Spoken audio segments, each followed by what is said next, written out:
Isinapubliko na ang mga Pinoy na nabigyang parangal sa Asia Leaders Awards. Kilalanin kung sino-sino ang mga ito sa report ni Mark De La Rosa.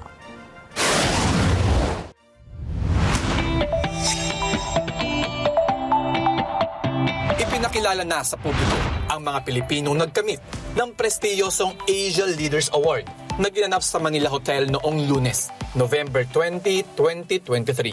Sila ang mga kababayan nating namumuno bilang top officials sa industriya na kanilang kinabibilangan.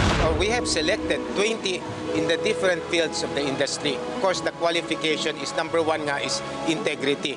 That means integrity in their own personality, leadership, okay, and then of course we have also knowledge in the basic accomplishment of their goals in their industry. Mula sa hanay na nagbibigay ng serbisyo publiko, nagkamit ng Man of the Year Award si BIR Commissioner Attorney Romeo Lumagi Jr. na tunay na pinagkakatiwalaan sa kanyang pagsaserbisyo.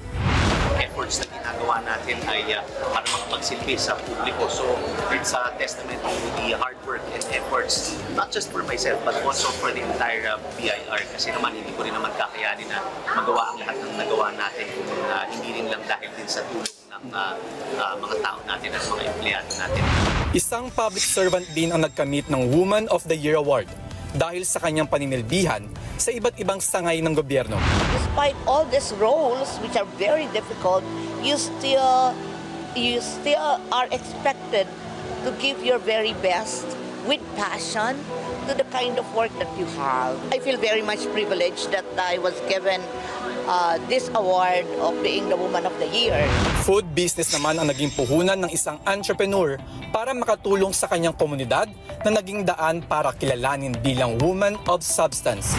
Maynes ako, naging inspirasyon ng marami na hindi pag mahirap ka na habang buhay. We started from scratch at napaunlad namin yung hanap buhay.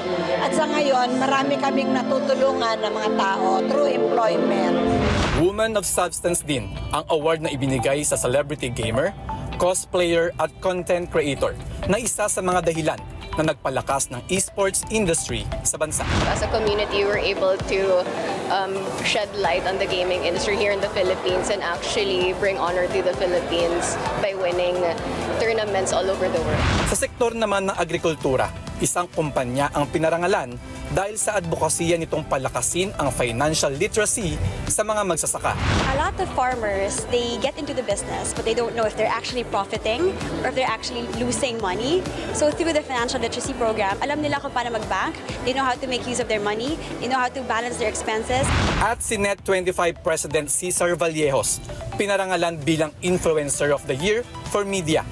Isang patunay na sa kanyang pamumuno ay kaya na makipagsabayan ng Net25 sa pagbibigay ng mga dekalidad at mapagkakatiwala ang mga programa mula sa mga Pilipino para sa mga Pilipino. Mark De La Rosa, para sa mata ng Agila. Matatag, matapang, matapat. Maraming salamat sa inyong pagsubaybay sa Mata ng Agila Primetime. Para malaman ang matatag, matapang at matapat na mga balita ay i-follow lang at mag-subscribe sa @Net25 TV.